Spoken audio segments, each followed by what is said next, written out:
Halo semuanya, kita berjumpa kembali di Viral Kecil. Pada kesempatan kali ini kita akan berikan sebuah kesaksian seorang kiai yang percaya Yesus Kristus sebagai Tuhan dan Juru Selamat hidupnya. Tidak usah lama-lama, mari kita saksikan langsung videonya. Puji Tuhan. Shalom. Shalom. Ada sukacita saudara? Ada sukacita? Puji Tuhan. Setiap orang yang percaya kepada Yesus, ciri-cirinya yang pertama dia harus selalu bersukacita. Kenapa? Kita harus bersukacita karena ada Yesus dalam diri kita. Amin. Yang kedua, tetap berdoa karena ini merupakan nafas dari orang percaya. Dan yang ketiga adalah mengucap syukur di dalam segala hal. Amin. Ini saudara bisa dapatkan dalam 1 Tesalonika 5 ayat 16, 17, dan 18. Puji nama Tuhan, saya berterima kasih pada Roh Kudus lewat hambanya yang ada di tempat ini, memberikan kesempatan kepada saya untuk menyampaikan isi hati Allah pada pagi yang diberkati ini.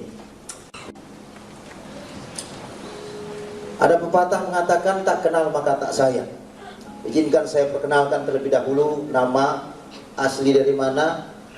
Saudara, nama saya Pendeta Daud Silwanus Rajawali. Saya berasal dari Kutai, Bapak Kutai, Ibu Sunda. Hasilnya kayak orang Manado katanya. Ya, puji Tuhan. Yang jelas saya ini orang Indonesia. Saudara, sebelum saya percaya kepada Yesus, dulunya saya ini seorang kiai haji. Saudara mungkin kaget ya, kok bisanya kiai haji ini bisa apa? Jadi pendeta. Ya, inilah ajaibnya Yesus yang kita percaya. Amin. Inilah ajaibnya Yesus yang kita percaya. Sebagaimana dikatakan dalam satu firman, tidak ada seorang pun yang mengatakan Yesus itu Tuhan kalau tidak digerakkan oleh Roh Kudus. Amin. Saudara, memang kalau secara logika saya pun hampir sampai sekarang ini hampir tidak percaya. Kenapa? Kok bisanya seperti itu? Tetapi inilah kuasa Allah. Kuasa Allah sekarang ini sedang dinyatakan di mana saja. Saudara, mungkin saudara bertanya, bagaimana Bapak ini? Kok bisanya Tuhan proses Bapak menjadi orang percaya? Sebagian mungkin sudah banyak yang dengar. Ada yang melalui kaset, ada yang melalui kesaksian tadi malam. Puji Tuhan saudara, sebagaimana saya katakan bukan satu kebetulan. Pada saat mana saudara, saya diangkat menjadi ulama hikmah. Saudara, di dalam Islam ini ada beberapa ulama ya, ada beberapa kiai. Ada kiai hikmah, ada kiai dakwah, ada kiai Quran, ada kiai tafsir, ada kiai wafat, macam-macam saudara. Ada berbagai macam kiai. Tapi untuk saya pribadi adalah kiai hikmah. Mungkin saudara bertanya, kiai hikmah ini apa? Kiai hikmah ini kalau saudara tahu, kalau umpamanya saudara pernah mendengar apa yang dinamanya dunia spiritisme, okultisme, dunia gaib, kemudian dunia jin, saudara perlu saudara ketahui yang membidangi itu adalah kiai hikmah. Kalau saudara juga melihat bagaimana orang dibacok tidak mempan, kemudian ditembak tidak mempan, udah bagaimana cara seperti mereka lakukan kepada beberapa dia demonstrasikan kepada orang-orang, saudara, itu banyakkan kiai hikmah yang menangani. Dan saudara, saya dinobatkan menjadi kiai hikmah ini sejak umur 15 tahun. Dan saudara, sejak saya umur 15 tahun dinobatkan menjadi kiai hikmah ini, saya memelihara kurang lebih 5.000 jin. Kemudian di samping itu saya mempunyai amalan. Amalan ini tidak tanggung-tanggung yang menyangkut hidup saya juga. Sebelum umur 40 tahun kami tidak boleh menikah lebih dulu. Kemudian di samping itu ada berbagai disiplin. Setiap tahunnya kami harus sisihkan waktu kami 4 bulan untuk semedi. Dan saudara, kebiasaan saya melakukan semedi ini kalau tidak di Mekah, di masjid-masjid tua, atau tidak di makam-makam wali. Tapi entah kenapa tahun 1996 saya digerakkan hati saya untuk bertirakat di satu masjid terbesar di Asia Tenggara. Adapun masjid itu adalah Masjid Istiqlal di Jakarta. Dan saya menempati di lantai 2. Saudara, baru berjalan waktu itu 2 bulan saya lakukan tirakat ini, saya jalankan semedi ini. Tiba-tiba saudara, ada seorang satpam yang datang kepada saya dan mengemukakan masalahnya. Dia kata, Pak Kiai, saya mau minta bantuan sama Bapak. Bantuan apa? Saya bilang. Saya ini sedang gerakan, saya bilang. Sebenarnya tidak bisa diganggu. Tapi dia bilang, ini penting sekali. Ini masalah masjid. Oh baik. Dia bilang, apa itu masalahnya? Ada selama 2 minggu saya ini sekarang ini menjadi bulan-bulanan dari seorang anak muda yang berilmu sakti. Beliau ada di lantai bawah. Terus saya bilang, kenapa? Kami dari pimpinan kami ditugaskan setiap waktu-waktu sholat kami harus bertebaran di masjid ini. Kami harus bangunkan orang-orang yang tidur, orang yang duduk-duduk, untuk mereka berkumpul di lantai 2 ini untuk melakukan sholat berjemaah. Tetapi pada waktu saya mau membangunkan seorang anak muda yang sedang tidur, dalam jarak 2 meter saya dekati anak muda ini, saya sudah tidak bisa dekati dia lagi. Bahkan saya paksakan dengan ilmu saya untuk bisa membangunkan anak muda ini, malah saya terlempar jauh. Dan ini sudah berlangsung kurang lebih 2 minggu. Sehingga kesimpulannya saya merasa bahwa saya ini disepelekan tugas saya. Terus saya rasa karena Bapak seorang kiai hikmah, saya yakin bahwa anak muda ini bisa ditaklukkan oleh Bapak. Saya bilang sebenarnya sederhana kalau menghadapi orang sakti. Kamu dekati orang sakti itu dengan kamu tidak memakai ilmu kamu, karena ilmu kamu masih di bawah dia. Jadi kamu dekati dia tanpa memakai dengan ilmu kamu. Oh begitu. Jadi sekarang ini kamu pergi ke lantai bawah, di lantai 1, kemudian kamu bangunkan anak muda itu, dan apabila dia sudah bangun, cepat suruh dia menghadap saya. Oh baik Pak, dia lakukan. Pada waktu dia turun ke bawah, kemudian dia lakukan apa yang saya suruh. Dan ternyata benar. Pada waktu dia dekati, kemudian dia bangunkan, ternyata terbangun anak muda ini. Dengan mudah dia dekati. Dan pada waktu dia bangun, karena selama 2 minggu dia lakukan itu tidak berhasil, dan baru hari itu dia berhasil, dia sempat terkejut. Pada waktu dia bangunkan, anak muda ini langsung tanya, kenapa kamu bangunkan saya? Langsung satpam ini katakan, ada seorang kiai di lantai 2 mau bertemu dengan adik. Mari saya antarkan adik ke lantai 2. Tanpa panjang omong lagi, anak muda langsung katakan, baik, antarkan saya ke lantai 2. Sampai di lantai 2, saudara, bertemulah dengan saya. Pada waktu bertemu, kebiasaan dari orang muslim ini kalau ketemu dengan kiai, saudara, yang pertama mereka lakukan adalah mereka pegang tangan kiai itu, mereka cium tangan kiai itu, kemudian mereka ucapkan assalamualaikum. Tetapi itu tidak dia lakukan kepada saya. Pada waktu dia sampai di depan saya, dengan santainya dia dekati saya, kemudian dia berjabat tangan dengan saya, kemudian dia katakan, halo Pak Kiai, apa kabar? Saudara, sejak saya dinobatkan menjadi kiai ini, belum pernah saya menghadapi orang menyapa saya seperti itu. Bahkan kadang-kadang ada orang Kristen yang datang kepada saya mengucapkan assalamualaikum juga. Tapi baru kali itu saya disapa seperti itu. Terpikir oleh saya, ini anak muda ini benar-benar apa? Menyepelekan saya. Dan saya mempunyai pemikiran mungkin karena ilmunya lebih tinggi dari saya. Jadi saya pikir, oh tidak jadi masalah. Pada waktu dia duduk langsung saya tegur. Anak muda, saya boleh tanya, siapa nama kamu? Anak muda ini langsung katakan, Pak Kiai, nama saya ini Alfian. Konon saya dengar dari seorang satpam yang antar kamu tadi, saya bilang, kamu katanya memiliki ilmu yang sakti. Di luar dugaan saudara. Apa jawab anak muda ini? Pak Kiai, bukan saya yang berilmu sakti, tetapi Yesus yang ada dalam diri saya yang memiliki kesaktian itu. Pada waktu dia ngomong Yesus, saudara, saya sempat terkejut. Apa kamu bilang Yesus? Saya bilang, ya. Bahkan kehidupan saya ini Pak Kiai, bukan saya lagi, tetapi Yesus yang ada dalam diri saya. Lebih aneh lagi saya. Langsung saya pikir, kalau begitu kamu ini orang Nasrani. Betul. Dalam pikiran saya, anak muda ini mungkin datang ke masjid ini dalam rangka untuk dia ini mau masuk Islam. Kenapa? Tahun 96 itu saudara bisa lihat keadaan Indonesia ini ya, khususnya tanah di daerah Jawa ini. Ada banyak gereja dihancurkan. Ada banyak orang-orang apa? Orang-orang percaya dikejar-kejar. Ada banyak orang-orang percaya bahkan dibantai. Saya berpikir, oh mungkin dia mau masuk apa? Islam. Ternyata tidak, saudara. Pada waktu saya tanyakan dia, Alfian, kamu ini seorang Nasrani, tapi kok kenapa kamu ini tinggal di dalam masjid? Bahkan kamu sudah 2 minggu ada di masjid ini. Dia Dia katakan, saya senang di masjid ini Pak Kiai, karena ini rumah Tuhan. Saya bilang, nggak salah kalau kamu katakan ini rumah Tuhan. Cuman sekarang saya mau tanyakan, kenapa kok kamu tidak bermitra dengan orang Kristen yang lain? Kamu tidak ke gereja, tidak bersekutu dengan orang-orang Kristen yang lain. Dengan tenang Alfian katakan, perlu Pak Kiai ketahui bahwa sekarang ini gereja sedang sakit. Saya bilang, sakit apa? Ada banyak orang-orang Kristen, mereka datang ke gereja bukan menyembah Allah dalam roh dan kebenaran, bukan mereka yang membaca kebenaran firman Tuhan, bukan mereka untuk memuji nama Tuhan, tetapi mereka mengagung-agungkan akan golongan mereka. Mereka katakan, golongan kamilah yang benar, golongan kamilah yang akan ke surga, golongan Kristen kamilah yang akan masuk ke dalam kerajaan surga, sementara golongan Kristen yang lain itu tidak masuk dalam kerajaan surga.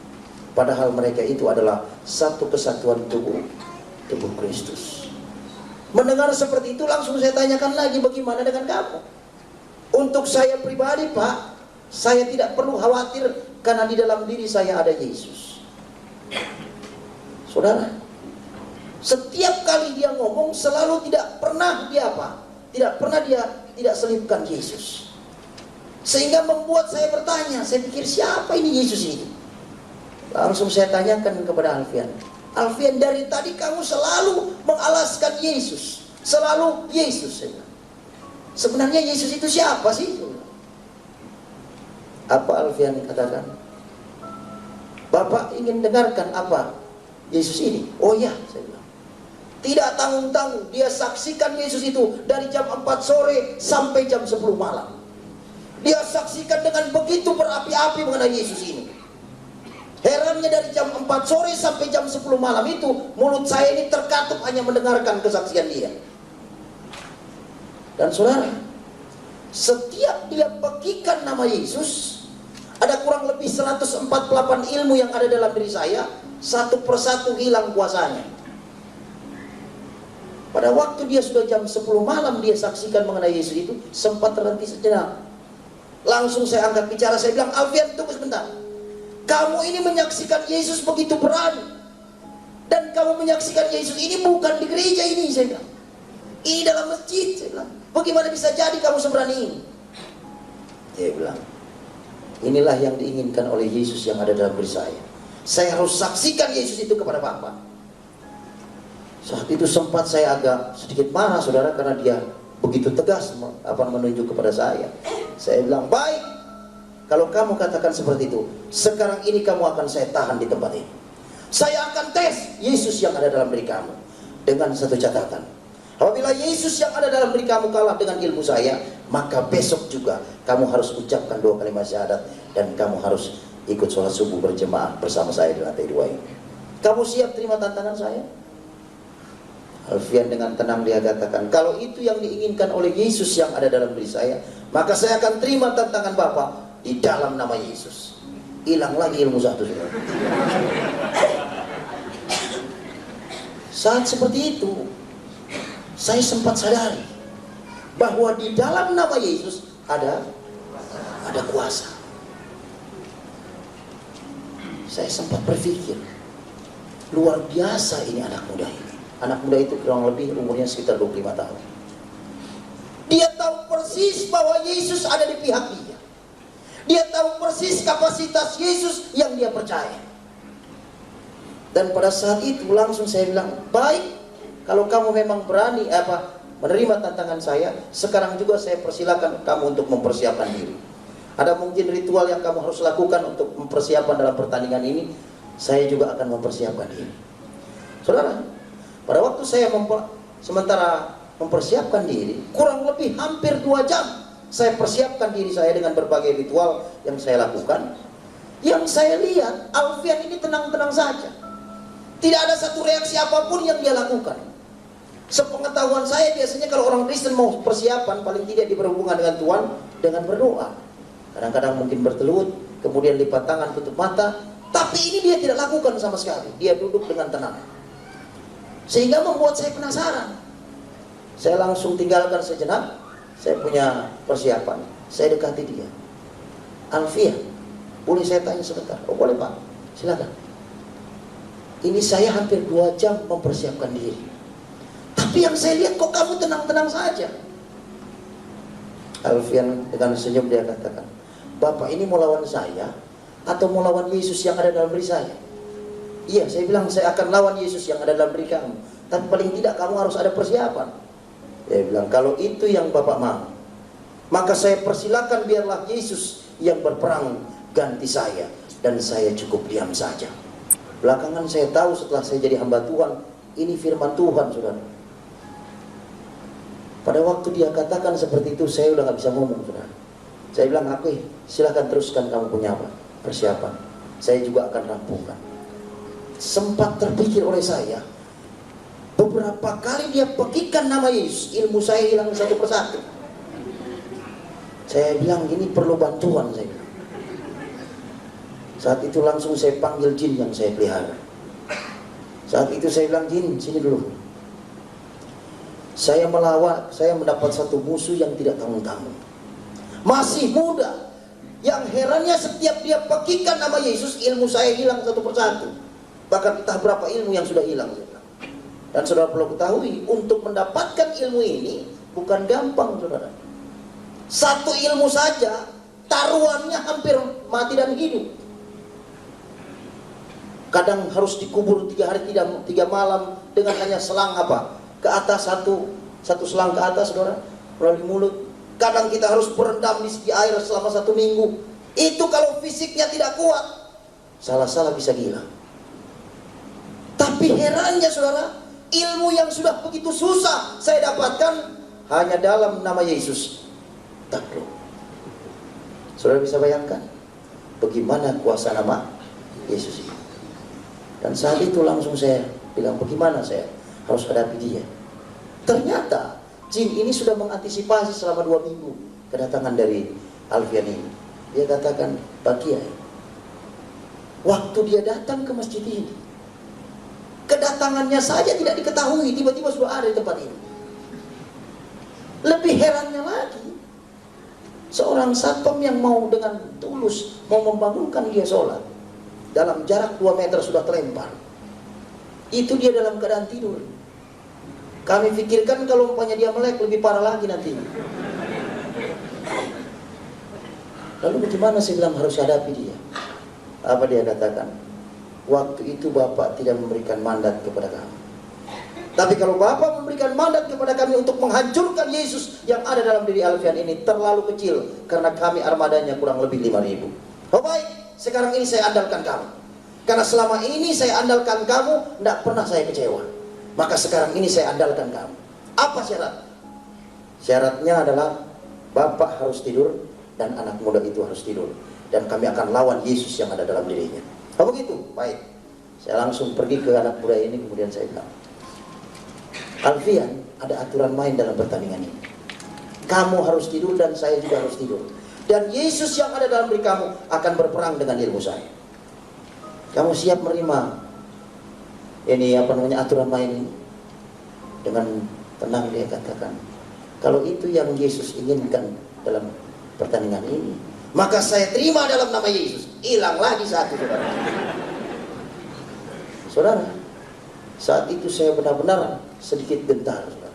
Karena apa? Saya melihat ada kuasa di dalam nama Yesus ini. Tapi saat itu saya tidak hiraukan karena saya tahu persis ada backing saya. Saat itu langsung saya bilang, baik Alfian, sekarang ini kita akan mulai. Tepat jam 12 malam. Saat itu saya berikan tempat dia, kemudian saya juga tidak berapa jauh. Kami bersama berdampingan saat itu tidurnya. Sebelum dia tidur, dia minta satu syarat. Pak, saya minta satu syarat. Kalau Bapak banyak syarat, saya satu syarat aja. Apa itu? Saya bilang, apabila Yesus yang ada dalam diri saya menang atas ilmu Bapak, maka besok juga Bapak harus mengenal Yesus secara pribadi. Siapa? Saya sempat bingung, saudara. Ini ilmu sudah hilang. Saya pikir-pikir, ini kalau umpamanya saya bilang iya, repot juga kalau nggak ada backing. Tapi saya ingat backing saya. Baik, saya bilang saya akan terima. Ada keberanian setelah saya punya backing. Kenapa, saudara? Saat itu kami tidur. Jam 2.30 di antara setengah sadar dan setengah bermimpi, saya menyanyikan satu lagu.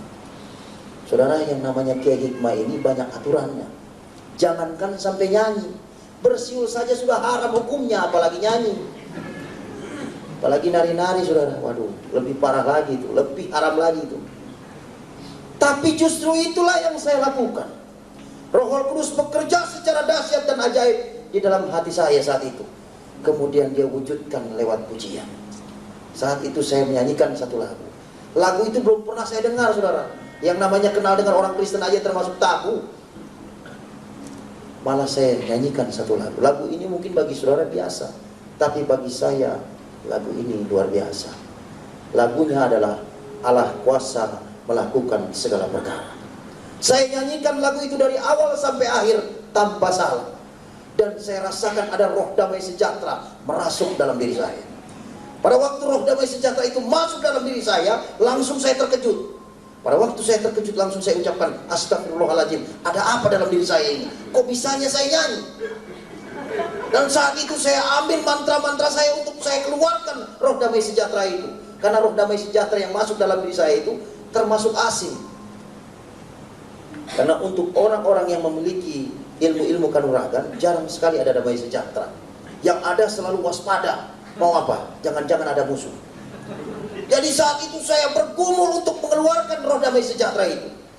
Tapi dengan berbagai mantra yang saya lakukan tetap tidak keluar. Di saat saya bergumul, Alfian yang ada di samping saya ini terbangun, rupanya terusik. Pada waktu dia terbangun, dia lihat dengan tajam mata saya dan dia tersenyum. Langsung dia ulurkan tangannya. Dia bilang, "Pak, selamat Pak." Saya bilang, "Kenapa kamu katakan selamat kepada saya?" Ternyata Yesus yang ada dalam diri saya ada juga dalam diri Bapak. Bagaimana bisa jadi kamu katakan Yesus? Tadi waktu saya tidur, saya sayup mendengar Bapak menyanyi. Saya tahu persis lagu yang Bapak nyanyikan itu lagu yang biasa dinyanyikan oleh orang-orang pengikut Yesus. Saya bilang, iya, kenapa begitu ya? Inilah ajaibnya Yesus yang ada dalam diri saya. Saat itu saya sempat sadari, saya ini Kiai Haji, saya bilang. Bagaimana bisa jadi saya ada Yesus, saya bilang, di dalam diri saya. Alfian, saya belum kalah. Nah, itu dengan tegas saya katakan, saya belum kalah. Alfian katakan, saya belum katakan Bapak kalah. Bahkan tidak pernah saya katakan Bapak itu kalah. Tapi yang saya katakan, Yesus sudah ada dalam diri Bapak. Herannya lagi, saudara, jin yang siap membantu saya, yang siap menghancurkan Yesus yang ada dalam diri Alfian ini, sampai sekarang ini nggak tahu kemana, saudara. Dipanggil sudah tidak pernah datang, wujudnya tidak pernah saya lihat, suaranya pun tidak pernah saya dengar lagi. Ternyata apabila terang itu datang, gelap itu akan pergi.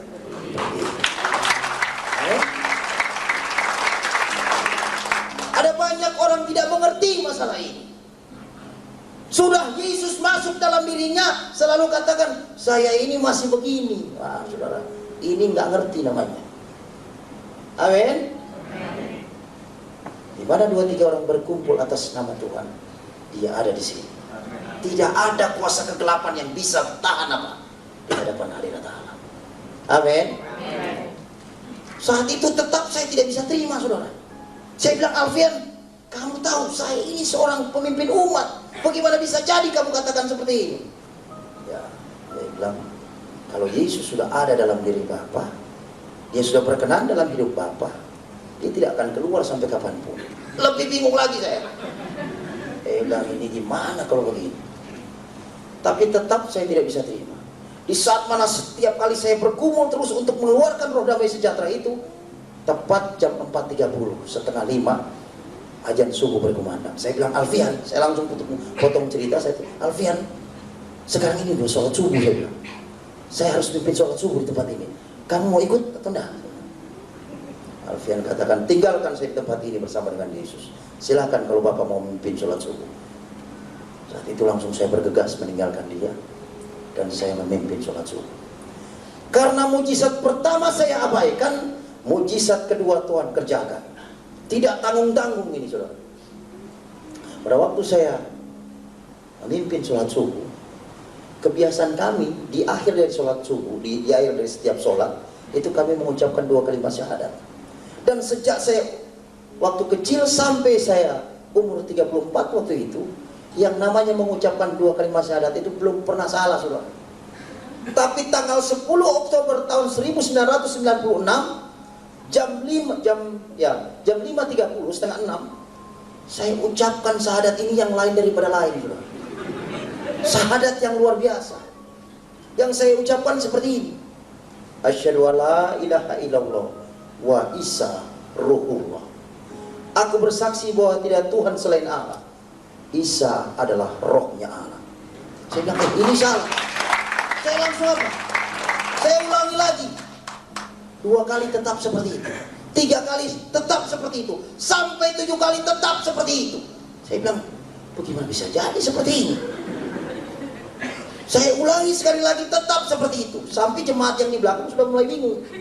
Ini imam kok amin, amin.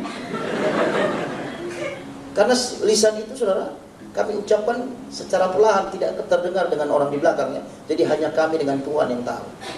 Saat itu saya bergumul terus, karena apa? Saya harus perbaiki syahadat itu, karena apa? Apabila syahadat itu tidak benar, maka sholat itu tidak sah. Jadi saya tetap bergumul untuk apa? Memperbaiki syahadat itu. Tapi tetap seperti itu. Baru saya ingat, apa kata Alfian? Bahwa di dalam diri saya sudah ada Yesus. Entah bagaimana, saudara, pikiran saya itu langsung dijamah Tuhan. Saat itu langsung saya pasrah. Dan saya ucapkan di pengimaman itu, Yesus atau Isa Al-Masih, apabila Engkau Tuhan dan Allahku yang harus aku sembah mulai saat ini, dan mulai saat ini aku ikrarkan di hadapanmu bahwa Engkaulah juru selamat pribadiku. Di saat mana saya lakukan itu, saudara, ada sukacita besar yang masuk dalam diri saya. Saya rasa begitu luar biasa saat itu. Saya sukacita, ada damai sejahtera, karena saya sudah izinkan itu masuk dalam diri saya. Dan apa, saudara? Saya saking sukacitanya, saya udah lupa mau mengulangi lagi. Langsung saya ucapkan salam kiri kanan, berjabat tangan dengan jemaat, langsung saya bergegas menemui Alfian. Saking sukacitanya, pikir saya Alfian ini sudah pergi. Ternyata masih ada di tempat itu. Pada waktu dia ada di tempat itu, saya langsung rangkul dia. Kemudian saya bilang, Alfian, ternyata Yesus yang kamu sebut-sebut dari kemarin sore, jam 4 sore itu sampai jam 3 tadi pagi, ternyata dia itu Allah sendiri. Apa kata Alfian? Dari kemarin juga saya bilang itu. Kenapa Bapak tidak percaya? Saya bilang, inilah waktu Tuhan untuk saya, Alfian. Inilah waktu Tuhan untuk saya. Sekarang saya mau tanya pada kamu. Menurut kitab kami, bahwa Nasrani dan Yahudi atau Kristen ini terbagi atas 77 golongan. Dan hanya satu yang diterima di sisi Allah. Sekarang saya mau tanya, golongan mana yang diterima di sisi Allah ini? Saya akan ikuti itu. Apa kata Alfian? Pak, jangan ikut dengan golongan, karena ini merupakan penyakitnya orang Kristen. Golongan ini tidak akan menyelamatkan. Tapi ikutilah jejak Yesus. Apa yang Yesus lakukan, itu yang Bapak kerjakan. Apa yang Yesus tidak lakukan, jangan Bapak kerjakan. Hanya itu. Hanya itu, ya.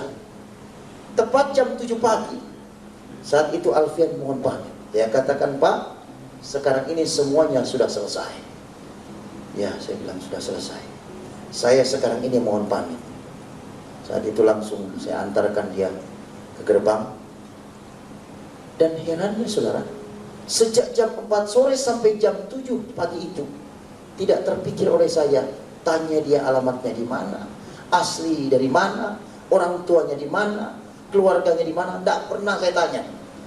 Yang terngiang-ngiang dalam pikiran saya itu adalah kesaksian dia mengenai Yesus. Dan pada waktu mau berpisah, dia sempat pegang erat-erat tangan saya. Dia bilang, Pak Kiai, selamat berjalan bersama dengan Yesus. Pandang Yesus, jangan pandang manusia. Sampai kita bertemu di kerajaan surga. Mulai saat itu, Alfian itu entah kemana. 3 tahun saya mengenyam pendidikan sekolah tinggi teologi, dan saya mendapat predikat yang terbaik. Di saat mana saya menggenggam akan ijazah yang sudah diberikan, saya langsung masuk ke kamar. Saat itu saya menangis dan saya berdoa, Tuhan, siapa Alfian itu? Aku bertanya sekarang juga. Dia telah perkenalkan aku dengan Engkau, dan sekarang ini Engkau telah memilih aku menjadi hamba-Mu. Sekarang ini aku bertanya kepadamu, siapa Alfian itu? Dan apa saudara? Jawab Tuhan lewat doa. Daud, aku kirimkan malaikatku untuk menyelamatkan jiwamu dari api neraka. Saudara, untuk seorang yang banyak melukai hati Tuhan, ternyata jiwanya masih berharga di mata Tuhan. Tapi untuk mengenal Yesus ini bukan berarti tanpa harga, saudara. Ada harga besar yang harus saya bayar. Saya harus diusir dari umat yang saya pimpin. Saya harus apa? Melepaskan semua atribut dunia saya. Saya harus lepas dengan kawan saya yang paling akrab, yaitu jin. Ya, itu saya punya kawan akrab sudah sejak saya umur 15 tahun. Lebih parahnya lagi, orang tua yang justru mengandung saya dan melahirkan saya tidak mengakui lagi saya sebagai anak. Pahit, saudara. Tetapi puji Tuhan, Yesus katakan dalam Matius pasal 11. Saudara bisa lihat itu, saudara. Matius pasal 11 ayat yang ke-28. Saat itu saya dapat firman ini yang pertama. Dikatakan, marilah kepadaku semua yang letih lesuh dan berbeban berat, aku akan memberikan kelegaan kepadamu. Pikulah kuk yang kupasang dan belajarlah padaku, karena aku lemah lembut dan rendah hati, dan jiwamu akan mendapat ketenangan. Sebab kuk yang kupasang itu enak dan bebanku pun ringan. Saudara, pada saat saya dapat firman ini, saya dapat penghiburan. Tidak tanggung-tanggung saya sempat dapat kutukan dari umat yang saya pimpin. Ini yang namanya kiai kiai murtad yang siap hidup melarat seumur hidup. Saudara, kutukan ini tidak tanggung-tanggung. Tapi puji Tuhan, murtadnya saya ini malah kenal Yesus, saudara. Yang bukan membuat saya ini semakin melarat, saudara. Semakin melarat seumur hidup, malah tetap naik, bukan turun. Jadi kepala, bukan jadi ekor. Ini indahnya kita bertemu dengan Yesus. Ada banyak sekarang ini tawaran keselamatan, tetapi keselamatan yang hakiki hanya ada pada Yesus. Saudara diberkati? Berapa banyak saudara yang diberkati? Silakan tunjuk tangan. Saya undang seluruh choir, bahkan pemain musik untuk datang ke depan. Dan saudara silakan berdiri, ungkapkan hatimu.